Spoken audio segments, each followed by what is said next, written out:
chicos, buenas tardes. Hacemos hoy día el último tema titulado el vanguardismo peruano. Ya que con este tema acabamos todo lo que es el segundo bimestre. El vanguardismo peruano no va a iniciar acá en el Perú, sino allá en Europa. En el siglo XX, después de la primera guerra mundial, se va a dar esta última corriente literaria, ¿no? La primera es el clasicismo y la última el vanguardismo europeo. En el Perú llega en 1922 con la publicación del poemario Trilce, del escritor César Vallejo. Eso lo vamos a ver. El nombre vanguardismo es un nombre genérico. ¿Por qué es genérico? Porque va a abarcar muchos movimientos, escuelas e islas. Y dentro de este movimiento el más resaltante que vamos a tener es el surrealismo.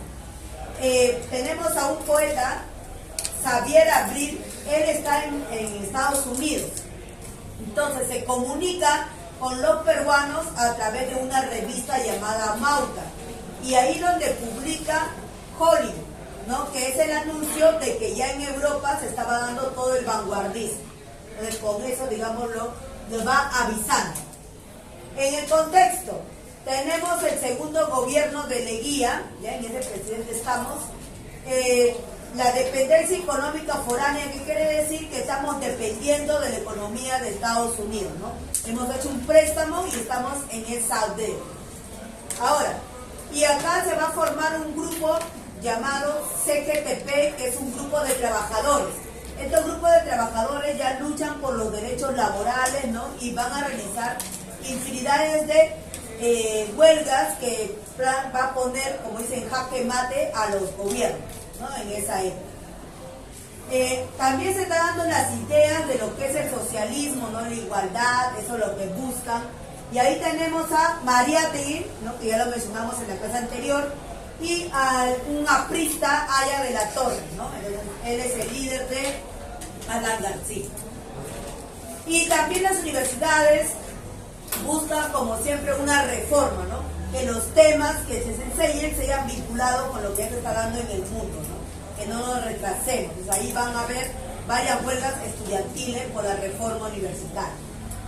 Las características del vanguardismo: un afán innovador, buscan hacer cosas nuevas, diferentes, algo que no se haya visto, digamos, en el mundo. Búsqueda de originalidad. En este tiempo los escritores van a buscar ser diferentes a los demás, ¿no? Ser más originales uno tras otro.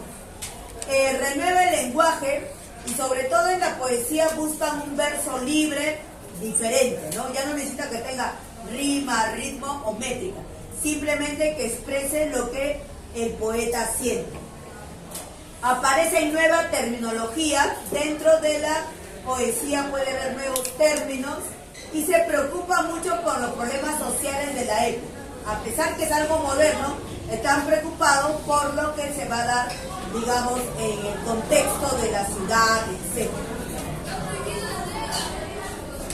La poesía va a reflejar algo espacial. ¿Qué quiere decir? Que se van a hacer los famosos caligramas. Los caligramas, que son hacer poesía a través de palabras, no hacer una imagen a través de palabras.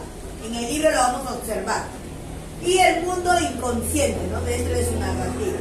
Tenemos varios representantes, ya hemos visto a Vallejo, a Xavier Abril, y ahora tenemos a César Moro, con otra escuela llamada Futurismo, donde tocarán los temas, pues, de los robots, digamos. Ahí tenemos la tortuga impuesta. Y uno de los representantes más originales, Carlos Oquendo Amat, ¿no? Él trató de hacer una poesía tan diferente a los demás que lo tituló 5 metros de poema. Y lo han estirado, ¿no? Porque está en la biblioteca y ha llegado a medir 4 metros 89 aproximado. O sea, casi llega a la meta que él quería, ¿no? Los 5 metros de poema. Este poema es tan original que parece un acordeón y dice que al leerlo es como que estuviera pelando alguna fruta, ¿no? De esa forma. Tenemos a Emilio con Ínsulas Extrañas y otro poeta vanguardista, Martín Adán, pero ese es su seudónimo, porque su verdadero nombre es Rafael Benavides. Entonces, ahí tenemos una de las obras La Casa de Cartón, donde va a mezclar la prosa y los versos. Va a haber cuentos y poesías en la Casa de Cartón. El tema Barranco, lo balneario, ya que él vive ahí. Entonces vamos a hablar del mejor representante, ¿no? Está su nombre completo, César Abraham Vallejo Mendoza. Él es de allá de Huamanchuco, de Trujillo. Su apelativo es el poeta metafísico del dolor, porque dentro de su poesía refleja mayormente esos temas, ¿no? Del sufrimiento. Perteneció al Grupo Norte de allá de Trujillo y fue profesor de Ciro Alegría, pero aparte de ello también estudió leyes. Criticado por Clemente Palma, criticó su obra Los Heraldos Negros, ¿no? Esa poesía. Y vamos a ver que Vallejo tiene 3 etapas, ¿ya? De su poesía, 3 etapas bien marcadas.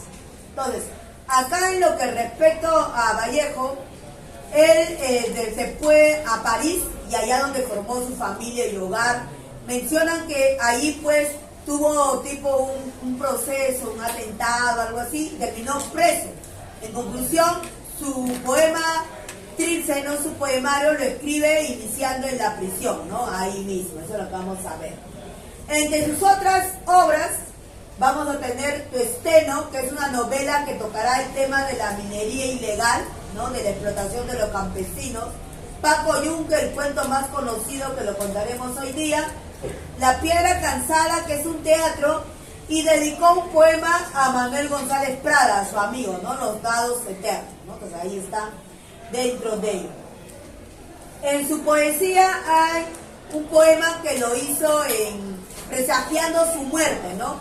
Piedra negra sobre piedra blanca, ¿no? Él anunciaba que iba a fallecer un día de aguacero, ¿no? Como ahora que estamos en invierno, y un jueves santo, ¿no? Esa era su idea. Pero falleció un viernes santo y de aguacero, ¿no? O sea, digamos casi lo antiguo. Etcétera, ¿no? Tiene más poemas. Hoy nos vamos a dedicar a leer sobre todo ello. Entonces vamos a hablar de sus 3 periodos. El periodo modernista, el periodo vanguardista y el periodo de compromiso social. Como su nombre lo dice, modernista, va a tener influencia del modernismo, pues, de Rubén Darío, y la parte temática de lo que es el hogar de Valdelomar. Tiene influencia de esos 2 escritores. Y su poemario que se publica en este periodo es Los Heraldos Negros. En total son 69 poemas, ¿no? En 1918. Cada poema de Los Heraldos Negros tiene su propio título, cada uno de ellos. ¿Qué resalta dentro de estos Los Heraldos Negros? Resalta todo lo que es la cultura andina, la provinciana, etc. Eso va a tocar. Luego nos vamos al periodo vanguardista, ya está allá, ya está en París, ¿no? Y como te dije, Trilce, ¿no? El nombre Trilce es un nombre nuevo, un neologismo que lo ha creado, ¿no? O sea, no significa nada, simplemente le gusta cómo suena. Ya son en total 76 poemas, todos titulados en números romanos, oititos 6. El tema que va a tratar la cárcel, la soledad y la ausencia de la madre, los sentimientos que tuvo cuando estaba ahí, como te digo, en la prisión. La ortografía de Trilce caprichosa, él va a escribir como le dé la gana algunas palabras, e incluso va a quebrar la sintaxis, ¿no? No respeta, digamos, el sujeto, verbo y predicado, ¿no? Quiebra la sintaxis. Y por último vamos a tener el periodo de compromiso social. Son 2 poemarios que se publican póstumos. Él ya falleció, ya recién es publicado en 1939. Uno es España, aparte de Cáliz, que son 15 poemas, y todos son referentes a la Guerra Civil Española, ¿no? De eso va a tratar. El otro poema es Poemas Humanos, pero así no lo tituló él, sino Los Órganos, ya que toda la poesía va a reflejar lo que es la parte del cuerpo, ¿no? Entonces, como dolor, sufrimiento. En total, 76 poemas. ¿Quién le puso el título de Poemas Humanos? Raúl Barnechea, ¿no? Él lo titula de esa forma, ya que son poemas póstumos, ¿no? Después de su muerte. El tema que va a tratar, como te digo, el cuerpo como símbolo de dolor, sufrimiento, ¿no? Y destaca dentro de este grupo de poemas humanos Maza, que hoy lo vamos a leer, donde hablaba sobre la solidaridad, ¿no? Un soldado que está muriendo y recién se levantará cuando todos los hombres de la tierra se junten, ¿no? Y se irá a andar. Y ahora hablemos de Paco Yunque, ¿no? Entonces, este cuento muy famoso, género narrativo, especie de cuento, y el tema pues la injusticia que va a vivir Paco. Paco es un niño de provincia que vive en el campo, pero sus padres han tenido una oportunidad laboral. El señor Dorian Grieve, un inglés de allá, es el alcalde del pueblo y dueño del ferrocarril. Entonces, ha contratado a los papás de Paco para que trabaje, la señora en la casa como empleada, la madre, y el padre como chofer de los ferrocarriles. Incluso les da la oportunidad de que vivan ahí, en una zona de la casa, ¿no? Que sea cama adentro, digamos, del servicio. Y no solamente ello, Paco va a tener la oportunidad de ir al colegio, cosa que cuando estaba en el campo no tenía esa oportunidad, entonces va a ser matriculado. La intención es que Paco comparta el día a día con su hijo, con Humberto, ¿no? Un niño un poco engreído, ¿no? Y el padre quiere que se relacione con los demás niños. No tiene amigos Humberto. Bueno, Humberto es diferente a su papá, ¿no? El papá, el inglés, se deja querer por todo el mundo, pero Humberto todo lo contrario, ¿no? Por eso no tiene ni compañeritos que sean sus amigos dentro del colegio. Ahora, Paco está muy contento porque primera vez va a ir al colegio y sabe que ahí conocerá a varios amiguitos, ¿no? Esa es la idea.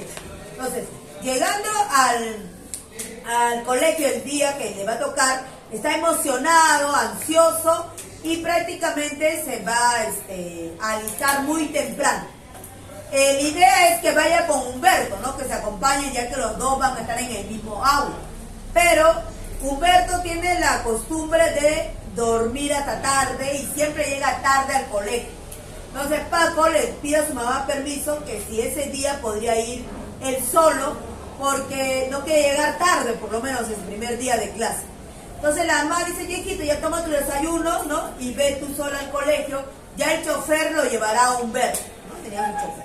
Entonces se va Paco al colegio, llega todo temeroso, pues un niño de 7, 8 años, saluda al profesor que ya estaba en la clase haciendo la pizarra y ahora pues Paco en todo su nerviosismo no sabe dónde sentarse. Menos mal que hay un amigo muy amable, ¿no? Paco Fariñas, que le va a decir que se sienta ahí a su costado, ¿no? Acá tengo sitio, ven amigo, acá siéntate. ¿Cómo te llamas? Paco Yunque, Paco Fariñas.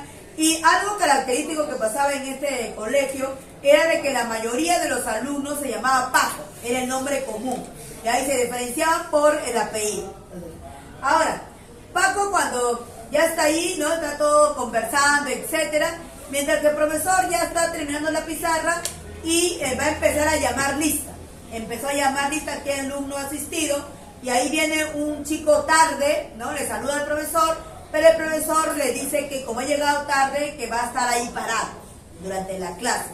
Bueno, el chico se queda ahí parado, ¿no? Escuchar la clase del niñito. Y vamos a ver que el profesor termina y se va a entrar en ese instante Humberto, llegando tarde después de la lista, pero Humberto llega todo malcriado, no saludó al profesor, pateando su mochila, ¿no? De esa forma, y el profesor no le dijo nada, ¿ya? Y le empezó a hacer los últimos gráficos que tenía en su pizarra, y en ese lapso, Humberto lo ve a Paco, le dice, quédate ahí sentado, ¿no? Encima que ni siquiera más esperado. Vamos, tienes que sentarte conmigo, y le empieza a jalar del brazo. Y Fariñas también lo jala del otro brazo, que por qué se lo tiene que llevar, ¿no? Si él la ve temprano, que se sienta ahí. No, se tiene que sentar conmigo, que se lo... Profesor, los demás niños. A Paco le están jaloneando, profesor, le están haciendo llorar. Y en eso, el profesor le dijo, ya chicos, no hagan desorden, voltea, ¿qué es lo que sucede, no? Y Humberto le dice que su papá le ha dicho que Paco se tiene que sentar con él, porque viven juntos. Ya, entonces el profesor dice, bueno, si ha dicho tu papá, Paco, ve y siéntate con Humberto, ¿no? Ya si viven juntos para que se acompañen, etc. Bueno, Paco sin querer se va a ir atrás, porque ahí se sentaba Humberto en la parte relajada, no, ahí estaba sentado. Y ahora, estando ahí, el profesor ya empieza a hacer su clase, le dice al alumno que estaba parado también que se siente, y empezó a explicar. Justo el tema de ese día era el tema del mundo marino. Ya, entonces, Paco estaba muy atento porque él no conocía el mar. Entonces estaba deslumbrado de la forma como el profesor iba contando y los gráficos que había hecho en la pizarra, ¿no? De los peces, cangrejos, pulpos, etc. Entonces, él estaba emocionado. Por otro lado, Humberto estaba durmiendo ahí tranquilamente en la clase, o sea, él vivía su mundo aparte. Ya, entonces el profesor, después de explicar, ¿no? Tranquilamente la clase, Paco estaba con la esperanza de algún momento venir a Lima y conocer el mar, ¿no? Ya no tenemos la oportunidad, ¿no? De conocer, venir, entrar a su proyecto. Ahora, el profesor ha dicho que después de explicar, ustedes empiezan a hacer su resumen, ¿no? Chicos, ya de lo que yo he contado, hagan un resumen con su dibujo, no se olviden, y yo voy a estar esperando. Entonces, los chiquitos empiezan, no sacan todos sus colores, algunos emocionados, empezaron a escribir, y Humberto, en vez de escribir, se puso a comer su lonchero, tranquilamente. El profesor lo vio, tampoco le dijo nada, no le dijo nada ni cuando estaba durmiendo, ni cuando llegó tarde, ni cuando estaba tomando su lonchero. Bueno, ahora después de un rato, ¿no? Van a pasar los minutos y toca la campana. Entonces los chicos corriendo, son niños, tú sabes que quieren ir al patio a jugar, a comer su lonchera, y salen. Dentro de ellos, Paco también salió, ¿no? Humberto también, a jugar, etc. Y Paco se junta pues con Fariña, ¿no? Porque era el amiguito que le había tratado agradablemente. Entonces ahí va a estar. Pero durante la mañana, ¿no? Que estaba hablando de recreo, Humberto lo busca a Paco y le encuentra. Dice, ven, tienes que jugar conmigo. Entonces Fariña, como ya no está en el aula, dice, ¿por qué tanto le obligas a que juegue contigo? Nadie quiere jugar contigo hoy. Dice, no, él tiene que jugar porque él es mi empleado. Ah, Fariña, ¿cómo? ¿Cómo que tu empleado? Sí, pues, su mamá es mi empleada. Y le dice, su mamá trabaja, ¿no? Como empleada, pero él no es tu empleado. Ya, entonces que se quede a jugar. No, ven a jugar. Y lo jalonea, pues, ¿no? Humberto tenía la característica de ser un poquito más gruesito, ¿no? Y Paco delgado. Y lo jala, pues, hacia la fuerza y lo lleva a jugar. En medio del patio lo va a poner, ¿no? De 4 patas le va a obligar que se ponga. Y Humberto se va a subir diciendo que es su caballo. Y empieza a jalarle la cabeza, a patearle con la pierna. Y así va a estar jugando.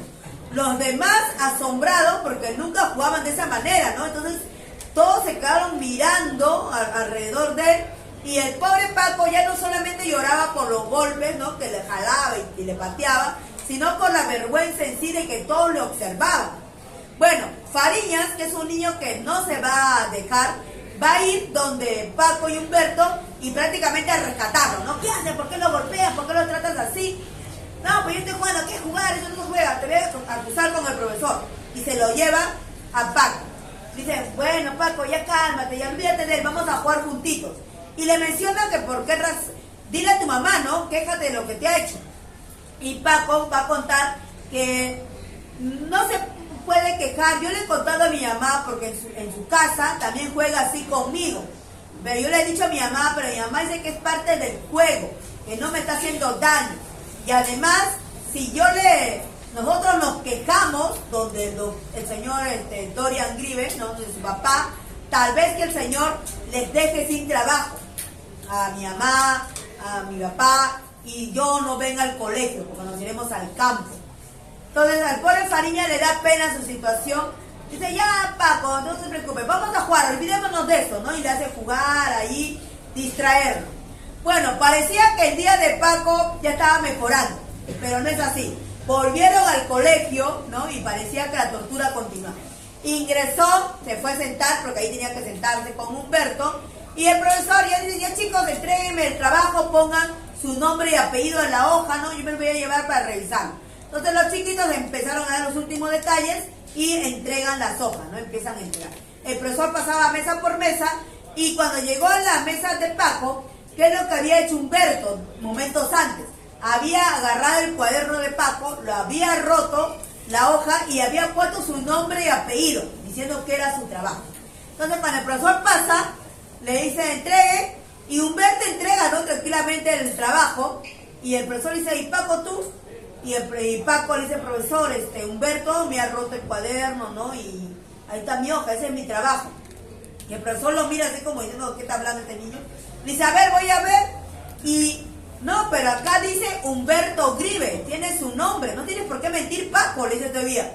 Y Paco, no, profesor, y verdad, yo estaba haciendo. Entonces los demás niños también dicen, profesor, ¿cómo va a decir que es injusto usted, no?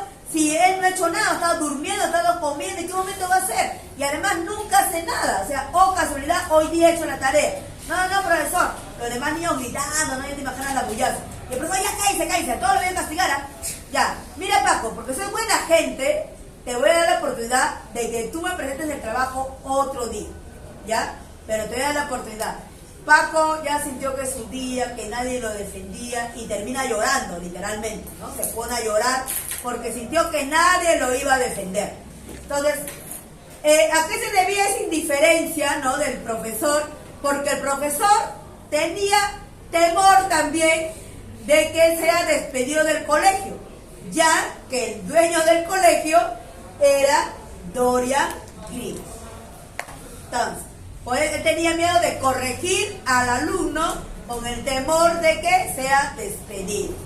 Pero acá el mensaje, ¿no? Los profesores estamos para educarnos. O sea, no solamente yo vengo y te pongo no, te digo qué bonito que es, ya, chévere. El profesor, si ve algo en un alumno, lo tiene que educar, ¿ya? Sea quien sea su papá, eso no va a interesar porque se supone que el trato para todos debe ser igual. Y un profesional, cualquier profesión que ustedes tengan, siempre tienen que ser justos. Y si tú ves que hay una injusticia, bueno, te tienes que renunciar. O si te despide, mejor para ti. Porque si eres buen profesional, donde sea volverás a conseguir trabajo y tal vez mucho mejor todavía. Entonces, no podemos terminar como el profesor de indiferente, ¿no? Entonces, en este breve cuento de Paco Yunque, te ha contado bastantes mensajes que tú puedes encontrar, ¿no? Listo, chicos.